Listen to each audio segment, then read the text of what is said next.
My name is Kayla Brown, and I'm the new executive director for the Fruita Chamber. We're really excited about this opportunity, and I feel like social media is such a powerful resource, and I'm really excited to be able to share it with you. We've also got Selena Sanchez with us today. Selena, please say hello and tell us about your role at the Chamber. Hi, my name is Selena Sanchez, and I'm the marketing and event coordinator at the Fruita Chamber. With us today, we also have Renea with Growl Agency. Hello, I'm Renee. I'm really happy to be on this first ever virtual toolbox. At Growl, I work with all of our clients to do social media, their content strategy, and really focus on their branding. Awesome. Thank you, Renee. We're really happy to have you here. I'm happy to be here. Thank you. All right. So should we get started? Yeah, please do. Okay. So today we're just going to talk about using social media for small businesses, and then especially go into content strategy and how you can adjust your messaging and your content, especially in times like these where there's a lot of uncertainty and a lot of changes going on. So throughout this whole presentation and virtual toolbox, we want it to be really interactive. So if you have a question, feel free to just type it in the comments, and we'll try to be very conversational and answer your questions as we go. All right. So why use social media for your small business? Social media is actually really helpful and really important when it comes to connecting with your community, creating a community, reaching your target audience, and establishing relationships with other businesses. So you can use social in various ways, regardless of whatever platform you're on, to target people. Like if you are a business in downtown Grand Junction, you can reach a specific audience, age range based on their interests, or just general people in the area. But what I would say is the most important reason is those two community aspects.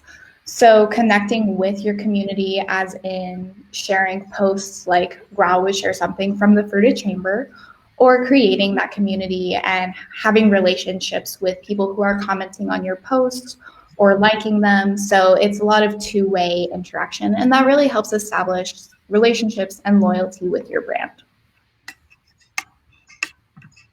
So I guess my question is, how do businesses know which platform is going to be the right one to reach their audience? So that really comes down to kind of like your industry and your goals. How we use social media and how we use it for our clients is kind of looking at who they are as a brand and who they want to reach and why, their why.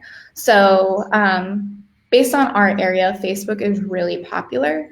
So even if your audience is younger and not necessarily on Facebook, we would still recommend having one, especially so you can have a business Instagram. But looking at why you want to use each platform. So for Growl, for example, we show a lot of our culture.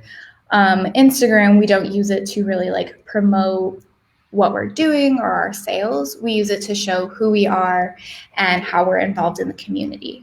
Whereas on Facebook, we'll share more links, we'll share a lot more of our blog, and then we use LinkedIn and Twitter to be more of that professional B2B kind of salesy platform. So if you are in just plain B2C communications and marketing to you're a winery and you're marketing to people locally or trying to hit people in Denver, definitely using Facebook and Instagram, and you wouldn't really need to use Twitter or LinkedIn. But if you are B2B, you would want to have those consumer-facing platforms, Facebook and Instagram, and then definitely have a LinkedIn.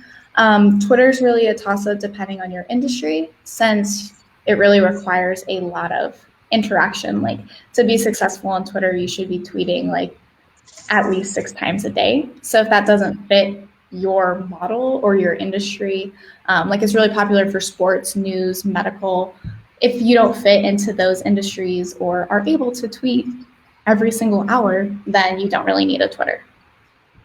Okay, that definitely makes sense. We have a viewer question. Are hashtags useful on all social media platforms, and why use them? So yes, they are useful on all social media platforms. So even if like you're on Facebook, we recommend using like 3 hashtags, one being your branded hashtag, one being about the content, and one that's kind of like geographical. So for example, like hashtag ShareGJ. So even though hashtags are more prominent on Instagram, where it creates a whole like secondary page funneled by that hashtag, they also tie into your SEO. So if you use a hashtag on Facebook and somebody is searching those same terms, your Facebook page will increase your ranking on Google. Additionally, Facebook as a platform itself has its own version of like what you would see on Google for your SEO. So the more you use a hashtag on Facebook, the more your keywords are out there and your page can be found. The same goes for Twitter and LinkedIn. Hashtags like Instagram are more prominent on Twitter because you can follow them just like you can on Instagram. But same with LinkedIn, it'll help your SEO. So you keep talking about SEO. I just want to clarify for people that might not know what that means. What does that stand for? So SEO is search engine optimization, and you want to use like keywords. So for Growl, we would use things like marketing, technology, marketing communication. All those keywords, when we use them in blogs and social posts and hashtags, they all funnel into how we're searched and how our like website would rank on Google. So if you type in marketing agency on Google, that's how those sites will come up, is based off of your rankings across all of your communication channels. Okay. Does that make sense? Thank you. Yeah. Any other questions here? Okay. So using social media, you should definitely be strategic about it. And a few basics and a few things that we commonly see that are frequently asked questions or things that we find in our social media audits that we need to update are one, optimizing your page. And by that, I mean going on what you could call like the back end of your Facebook page and making sure that you have a handle set up, that you have the right website, the right hours, that your about is filled out, that you have a company description, an overview, that our story on Facebook. All of those like back-end kind of about details are what we would use to optimize it. We'd also look at like if your handle is the same on Facebook, Instagram, Twitter, across all your social media platforms, so it's easier for people to find you. So that's the gist of optimizing your page, and then branding it. So you don't want to have just like a Facebook cover photo that's very generic or a stock photo, especially one that still has like Adobe stock on it. You want to use social media to be very authentic and to genuinely connect with your audience. So making sure things are branded, that you have like your profile picture is your logo. If you're on Facebook and you're doing like the Our Story, that it's like a picture of your whole team, not just a picture of like the monument. Using things that really tie to who your brand is and what makes you different. Additionally, with that, we talk about all of your posts, having them branded. So if you have like just a logo, like really small in the bottom corner, for example, then it's like you're watermarking your posts. It helps increase your awareness, and just more people will see your logo, see what you're posting, and associate that like personality, which ties into branding your social as you would anything else you do for your business.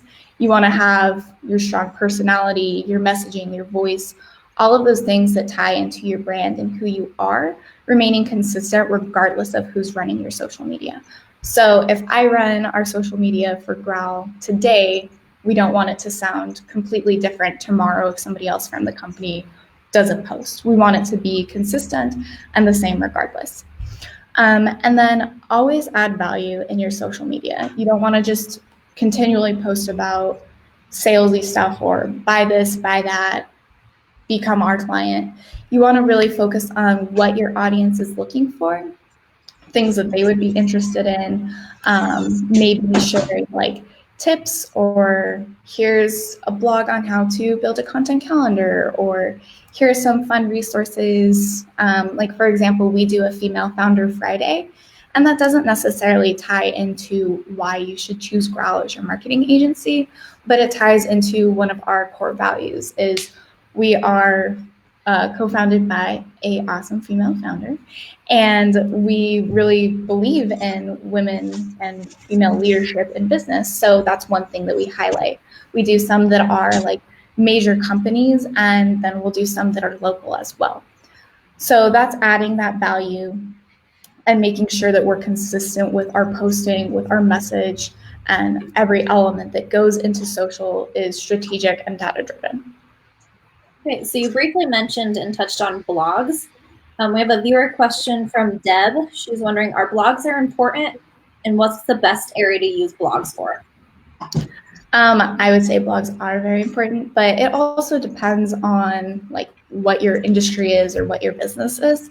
Because if you aren't really in a position to write blogs that would be read, you can still use them to increase your SEO again, and hosting them on your website. We use blogs to just kind of share our insights and provide resources.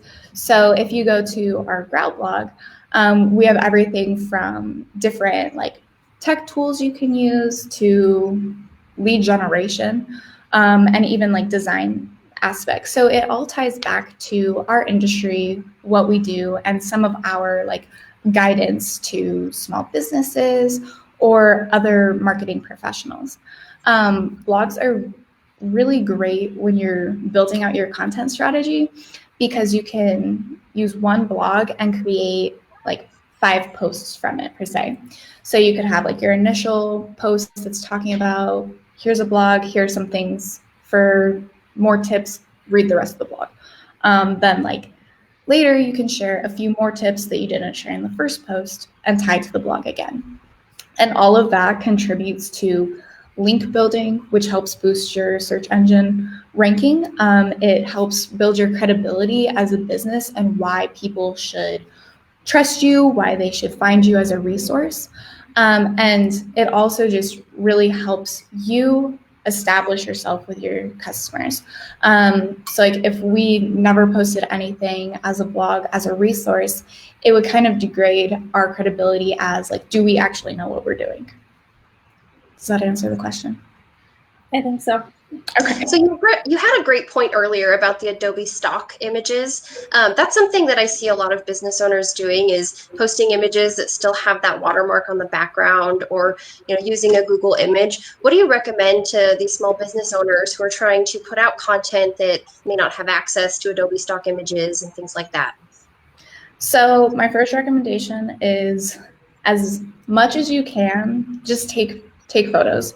Try to take those authentic photos of your business, because especially on social media, people want to see who you are genuinely. It's all about that connection and being authentic. I know that's said all the time and kind of overused, but that's the basis of social media. So what I would recommend is, if you are a bakery, just every day try to set aside some time to take, like 5 photos and start building out a collection of all of these pictures of like, today it's cinnamon rolls, tomorrow it's muffins, whatever it is. Then you can really show you genuinely. And then also showing your team is huge. Another really good recommendation that I know some small businesses aren't really in the position to afford it sometimes would be hiring a professional photographer and doing a photo shoot. So we do that with a lot of our clients. Is we'll set aside some time and do like an hour to our photo shoot, get pictures of their team, get them in their office, so then their content can be exactly who they are. Especially if your industry or your business is very personal, you don't really want to use stock photos, because then when somebody does come to your business, they're not going to see the people that are in the stock photos there. So try to be as authentic as you can.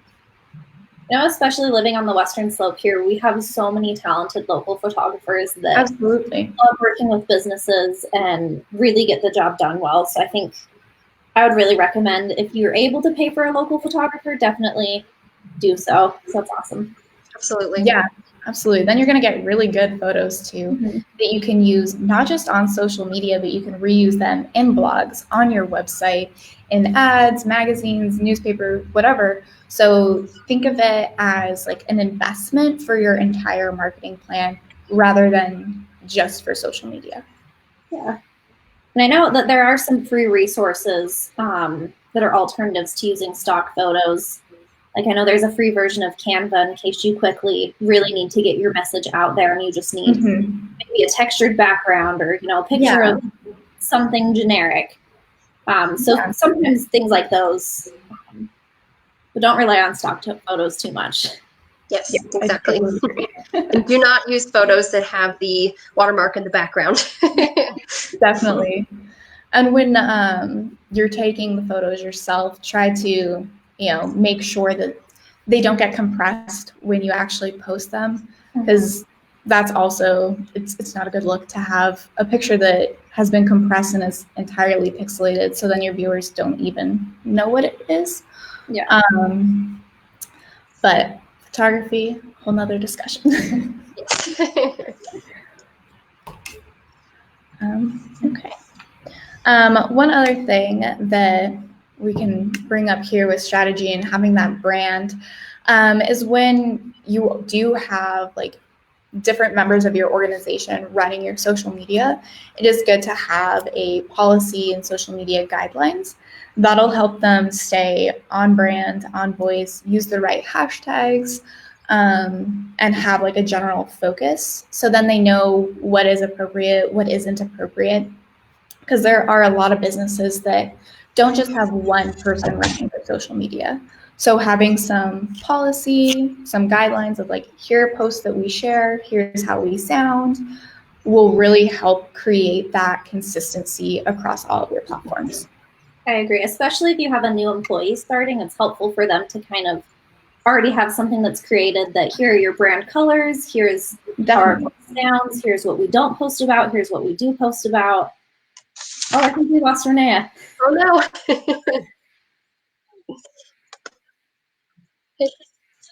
She's coming back.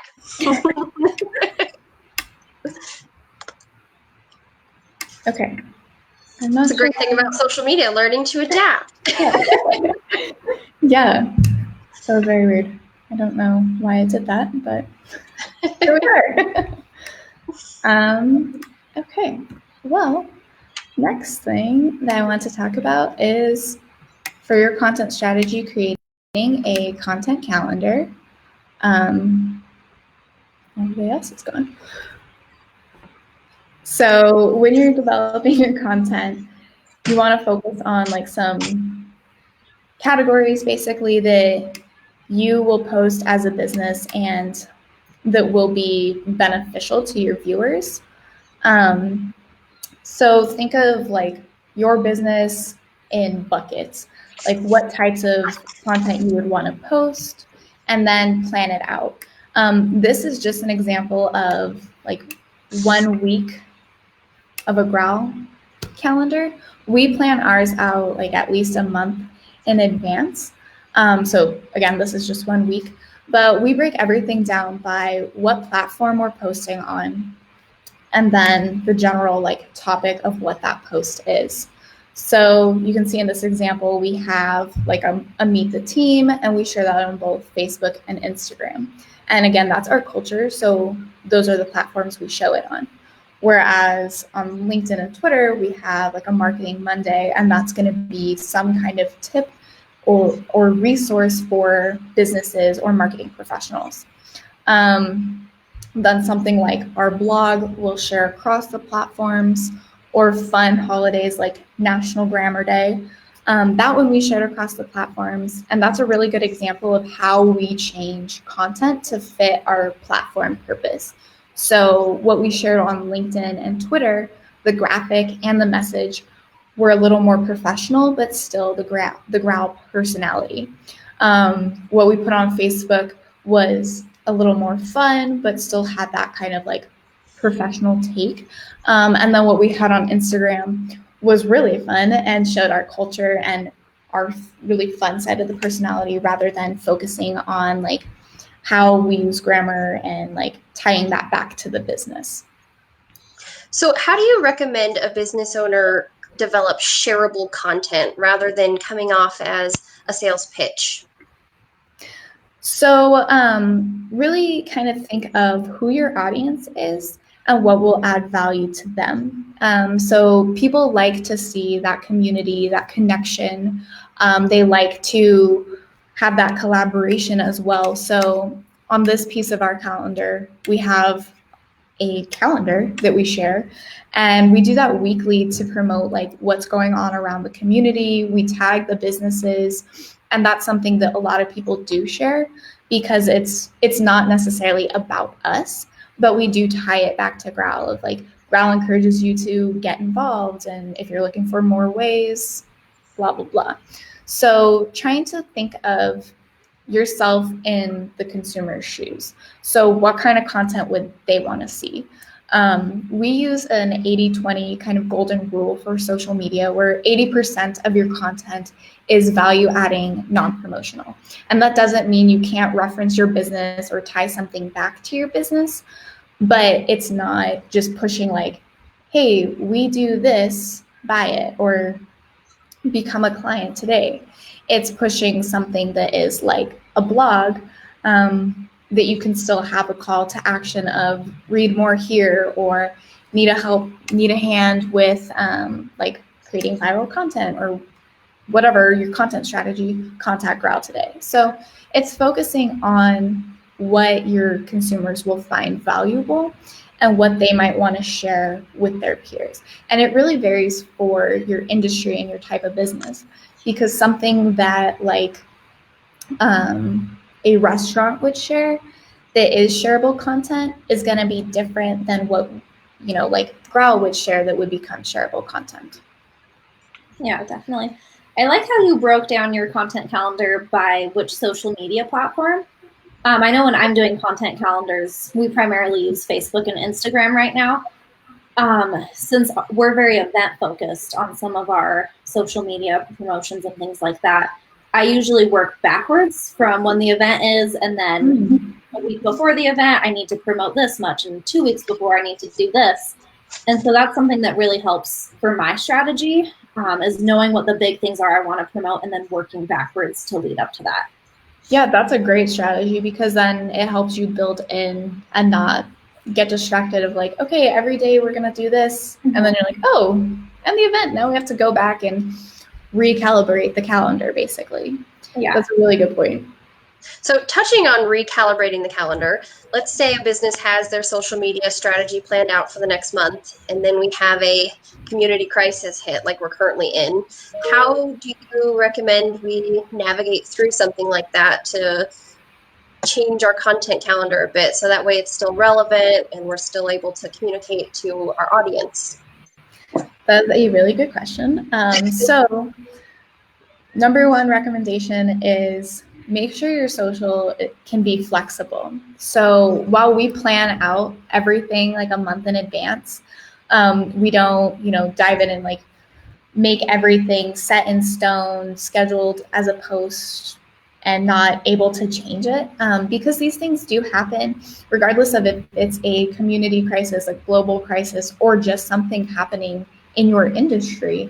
You want to be able to be flexible, because like you just said, remaining relevant is huge. And that really ties back to why even use social media. It's to engage, to be authentic, to have that two-way conversation.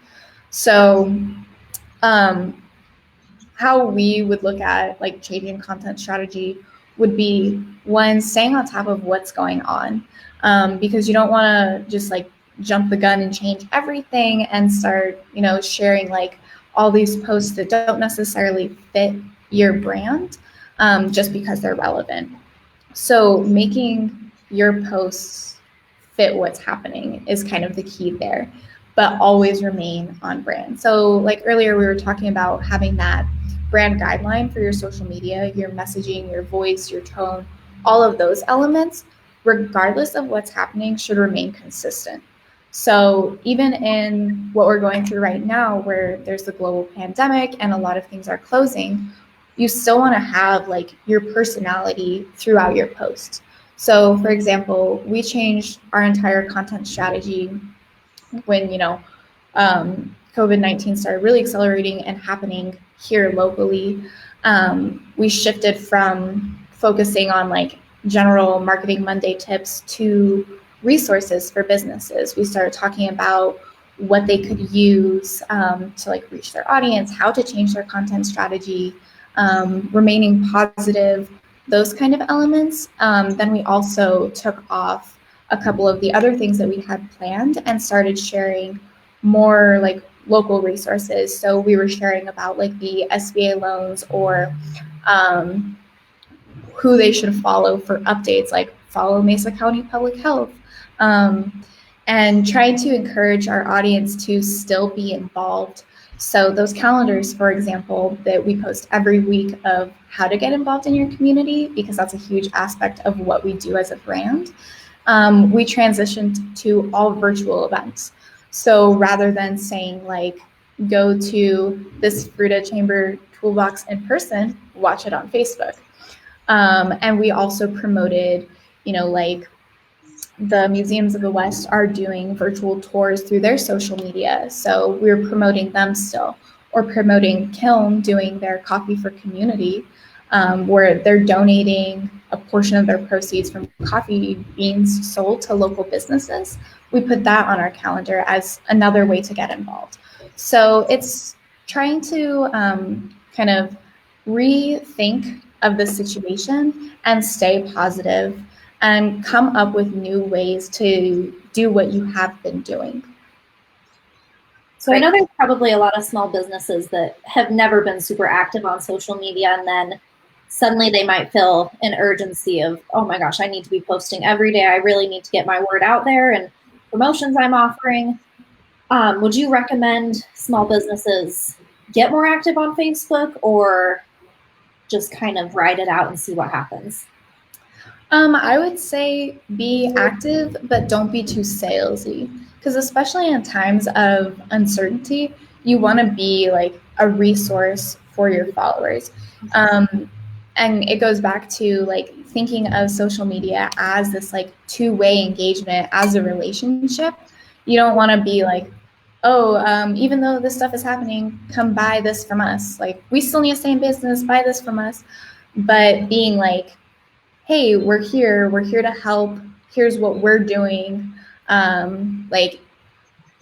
A lot of businesses were sharing their like official response to COVID-19 and disclosing and being transparent about what they were doing for their employees, what they're doing for their customers, and then continuing to share like today you can come get this like takeout item or whatever. So definitely sharing more, but still being aware of how everybody else is feeling. So if you've never been on social before, or you have an account that is kind of inactive, starting to post, more about being involved in the community and sharing those resources would be more beneficial now than trying to, run an ad or push a promotion.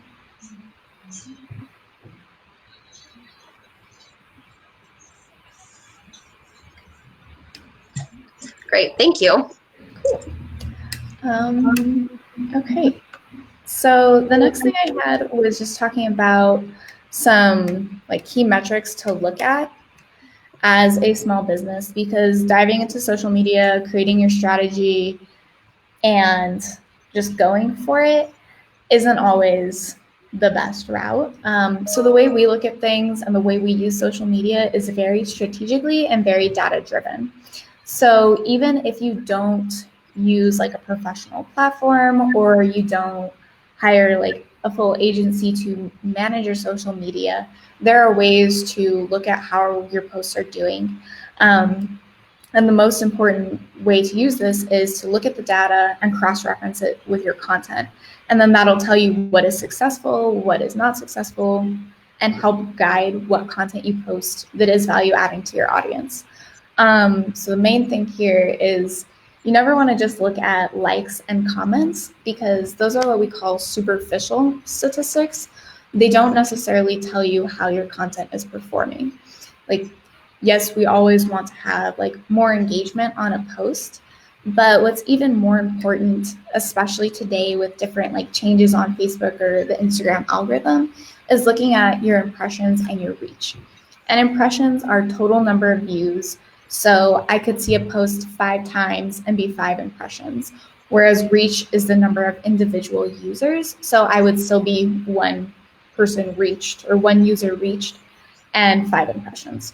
So those are what you want to look at, because that's going to tell you, how many people are seeing your post, how many people are sharing it, how many times they've seen it, because they might see it 3 times before they engage with it.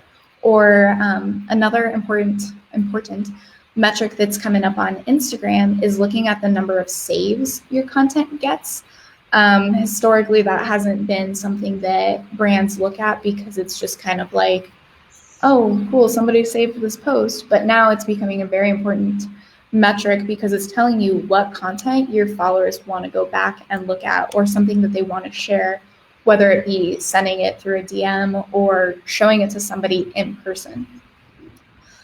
So using this data to kind of guide like what you're posting is going to help you further connect with your audience and further create that sense of community.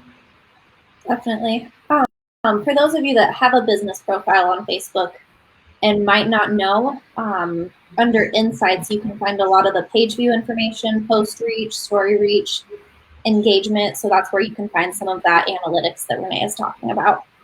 Absolutely. And you can do the same with Twitter, LinkedIn, Instagram. You can only see your analytics on mobile unless you've set up a specific like Instagram creator account.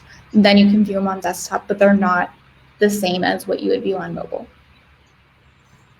So Facebook often will send a notification letting you know if a post is doing well, and it'll recommend you to boost the post. So I wanted to just talk a little bit on paid reach versus organic reach, and when to boost and when not to boost, and let's go through that a little bit. Absolutely. That's a great question, because it comes up a lot. So first, we don't really recommend boosting posts, especially when Facebook gives you a notification, or even Instagram, because they're basically one and the same. We recommend running strategic ads instead. So how boosting works is when you're posting on Facebook or Instagram, they have a like set algorithm basically to gauge your content, how frequently you're posting, what the reach, impressions, engagement are. And you'll often get a notification that says like, this post is doing 80% better than your other posts. Mm-hmm. But if you actually look at it, that post is doing the same as 80% of your other posts. So you're just getting a notification to kind of prompt you to spend money on the platform. And when you boost a post from, say, that notification, it's not going to do as well as if you ran an ad. But the funny thing is when you do boost from the notification, it'll do a little bit better. Then you start boosting more, right? It kind of gets you in this cycle of doing boosted Facebook posts or boosted Instagram posts. And slowly that like return will decline, because then you're like, oh, well, this one didn't do as well. I'll try again. But it's not as targeted. It's not as strategic as if you just ran an ad. So the only real time that I recommend boosting is when you have an event, because if you create an event on Facebook, you don't have an option to run an ad for that event. You only have the option to boost the event. And then when you boost it, I recommend going in depth into that boosting process, making sure you select your audience, select the geographical range, so create different like interests that you want to hit, rather than just going with Facebook's recommendations. So even if you do decide to boost a post, make sure to be strategic about it and select really specifically who you want to target. The best way, though, to have like paid content on social is to run a campaign. So if it's just a post and Facebook's recommending you boost it to get more likes, is that really your end goal? Usually the answer is no. So rather than just boosting something to maybe get more likes on it, create a campaign. If you have like a winter special or a summer deal, create a specific ad, specific creative to go with it, and then go through the actual ad campaign process. So then it's a true ad. You can choose what your goal is. If you want people to go to your website, if you want them to shop, those ones are really effective, but you have to set up your Facebook pixel, which is just like a data tracking code on Facebook that you need to install on your website. But that would show you kind of like who's seen the ad, if they've gone to your website, and if they've converted. And if you go through, the ad process, you can really create a detailed audience. You can choose, like I said before, like where, who, what, when.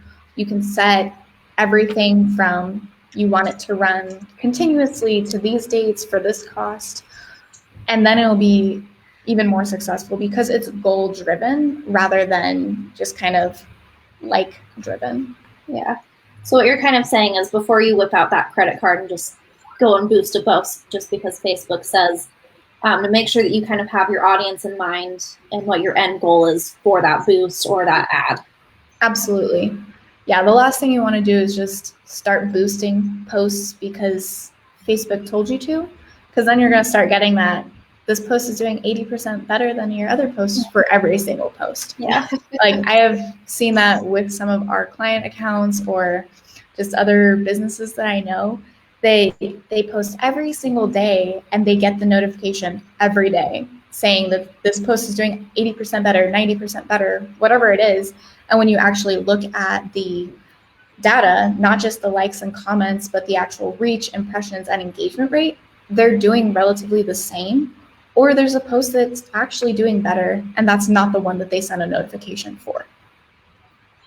So just be smart, be strategic, make sure you're getting the message that you want to get out there. Absolutely. Yes.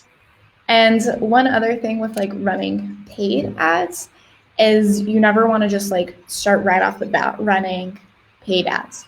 So always build up your page with organic content, even if you're a brand new business or it's a brand new account, because having content on your page establishes that credibility. Mm-hmm. So for example, if you're a new business and you're trying to sell a product and that's the ad that you run is super salesy of like, buy this awesome product, people are going to visit your profile. And when you have nothing on your profile, it's going to look like a scam. So people aren't going to trust you. They're not going to convert. They're not going to buy your product. And it's going to undermine your whole brand process because now you've run this ad, you've spent the money, but people don't see your brand authentically. Then you have to like make up that lost time to regain trust, regain credibility, and kind of build up your audience and build up your brand when that's where you should have started. Awesome. Thank you. Absolutely. So now I just wanted to open up to like some more questions and just kind of talk about how local businesses here can adjust their strategy, kind of like what we were talking about earlier with the content calendar, especially amid COVID-19, how you're changing, or if you have any questions about changing up your messaging, and I can give a few tips and some basics here. So to start it off, just a few basic touch points. Like we talked about earlier, making sure you stay on brand, maintain your personality, maintain that voice throughout all your posts. One thing that's really important is still being positive and being empathetic. So that ties into the not being salesy or running ads, because you want to look at like how you can relate to your audience. So providing resources and not being negative, try to spin like a positive light on the situation. So we have a viewer question. How do you think we can show fun culture stuff while we're all physically distant right now? So that's a really good question. So while we're social distancing, there are plenty of ways to still show your culture. So even if your team is now all remote, it's critical to still maintain that culture. So having like video calls, doing fun like team calls, even if it's not for a meeting, it's just to socialize. So you guys can still see each other's faces, still talk about stuff, and think of it as like a fun way of doing something new. So if you're all at home, now you can show your teammates like a different side of you per se. So like if you are like me and have a lot of plants, then I can show my whole team like what my favorite plant is, which I wouldn't be able to do while we were in office. Yeah. So it's just finding new ways to continue connecting. You can have like, for Growl, we're actually hosting a live happy hour next week. So we'll have our team live on either Facebook or Instagram and invite all the community to join. We'll talk about like what we're doing culturally, some like work from home fun stuff, like things that you can do at home that you would never be able to do in the office, like wear sweatpants or something like that. And through that happy hour, we'll also do those with just our team, so we can have like team time to vent, and we'll all be on like our webcams and bring your own drinks because you're remote, and still just have those fun interactions. Another way that you can do that on social is allow your team to do like platform takeovers. So it could be like on Monday, you're showing your work from home life on the Fruited Chamber page. And then like next week, Selena does it, and you guys can show like your cats or like where your work from home space is. So it's just trying to think of it as a new opportunity to get to know each other in a new light, and to show your followers another fun side of you that you wouldn't otherwise be able to do. It's funny that you mentioned showing off your work from home space, because when all of this remote work first started, I quickly learned that for whatever reason, my laptop would only charge at the kitchen counter. So I had to set up like a makeshift desk in front of the coffee maker, and I sent it to Kayla, and we had a good laugh about it. Yeah, that's fun, because right now it's a little different than usually, right? A lot of companies already work remotely, especially like big companies like HubSpot. A lot of their team is remote all the time, but a lot of smaller companies, especially locally here, aren't remote all the time. So it can be a fun way to show like, what did you do today? What was your daily success story? Or what was the funniest thing that happened while you were at home? Like we've had some calls with clients and their dogs have just like gone crazy in the background, and otherwise they would have been in our office and we would have had a normal meeting. So regardless of if you're remote, it's kind of making sure you have that plan as a team of how you'll work together, how you'll remain efficient, and then how you'll stick together culturally. Yeah, I think above all, just remaining connected is the biggest thing, especially for not only being productive, but for each other's mental health too. Absolutely. Even just bringing back a quick phone call with a family member or a friend, or just calling your coworker to see what you're up to today. That human connection, we realize we really take it for granted in times like these. Yeah, definitely. And right now it's just very different than, if you had a regular work from home policy, because you can't go to a coffee shop, you can't go to a bar after work. There aren't those opportunities for that in-person connection. So like you just said, Selena, like calling somebody, doing just like a quick FaceTime, or making sure you set aside time to have a morning meeting every day, and do like a video chat. Then you can just like, you still have that connection, but it's just through a screen. Yeah, I have to give a lot of our small business owners credit. They've really come up with some creative ideas over the last couple of weeks as we've been navigating through this chaos. And I just really want to say that it's fun to see business owners go live on Facebook and say what they're doing today. I even saw a post the other night from JD's bar, and he was just showing it was empty in there, but they're working on some updates to the bar, and just little things like that. I think the community really appreciates hearing from our business owners. So even if you are physically closed or if you're only doing takeout orders, I think just hearing from you is so important, and going live and showing your faces and having that interaction is huge. I agree entirely. And that goes to another point of, in times like these, even if your business had to shut down to the public or you all are remote, still keeping up with sharing content, updating your audience.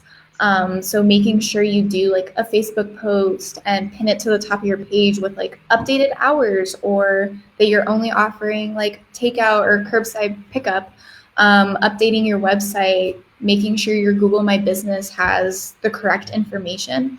Those are all really important too, because if your customers still are trying to support you, and that's where they go to find your business, they Google it, they go on Facebook, and there's nothing new, then they're not going to be able to support your business. Because if they don't know how to help you, they can't help you. That's a good point. So we have a viewer question. What are your thoughts regarding businesses using TikTok and Snapchat? So that really depends on who your audience is, and how frequently you can be engaging on the platforms. So I'll talk about one and then the other. Snapchat is still a popular platform, but it's not good for every single type of business. So if you are like, for example, the university has, their regular Snapchat for the university and then one for athletics. They really tie into who their audience is and where their audience is finding content to share updates, or like how to get involved on campus, or game updates, whatever it is. But if, like Raul would never have a Snapchat, because we're not trying to engage with just like general viewers like me.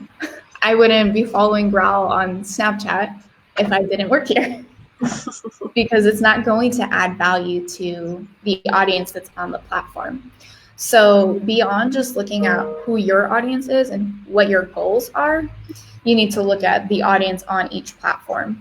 So if you are trying to reach like a younger audience, or try to be like really engaged, or show like behind the scenes or what have you, then maybe Snapchat and TikTok would work. But if you're just doing like, sharing blogs or like more B2B, those platforms wouldn't work for you.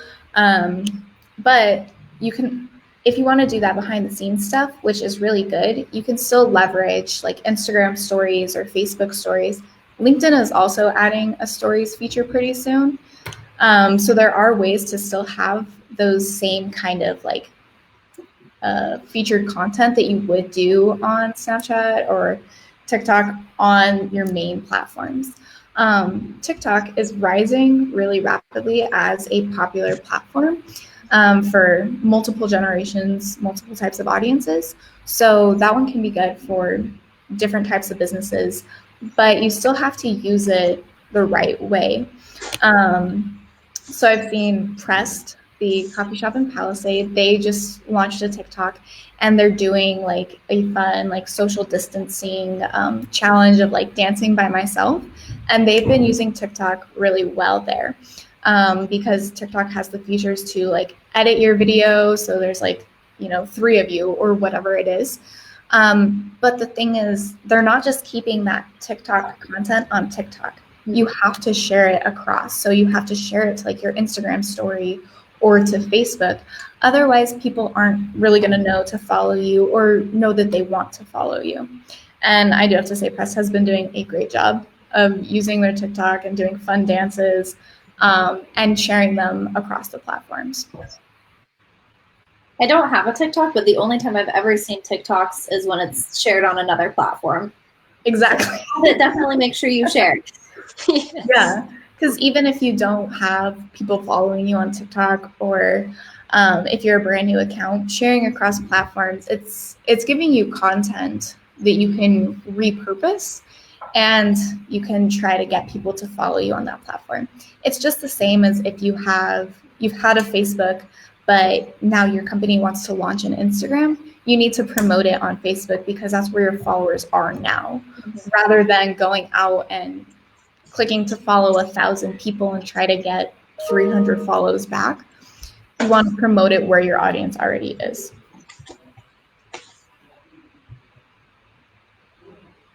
Awesome. Do we have any more viewer questions?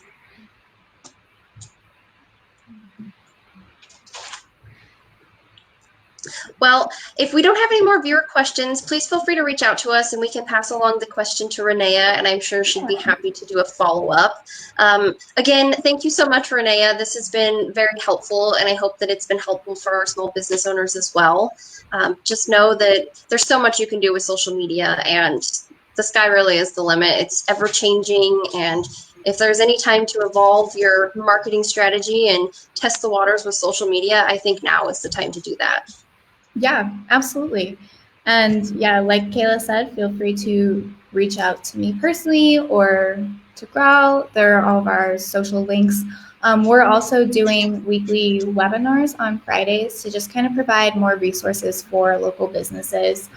For example, last week's webinar, we talked with the director of the Economic Development Council of Colorado. And then this week, we'll be talking about kind of like outsourcing and how to manage your business, kind of like HR related stuff. And you can find some of those resources and how to get involved in our webinars at growlagency.com/connects. Awesome. We will definitely be tuning into those as well. Thank you. Yeah, thank you guys. Thank you. And thank you for joining us today. All right, take care. Stay healthy, everybody.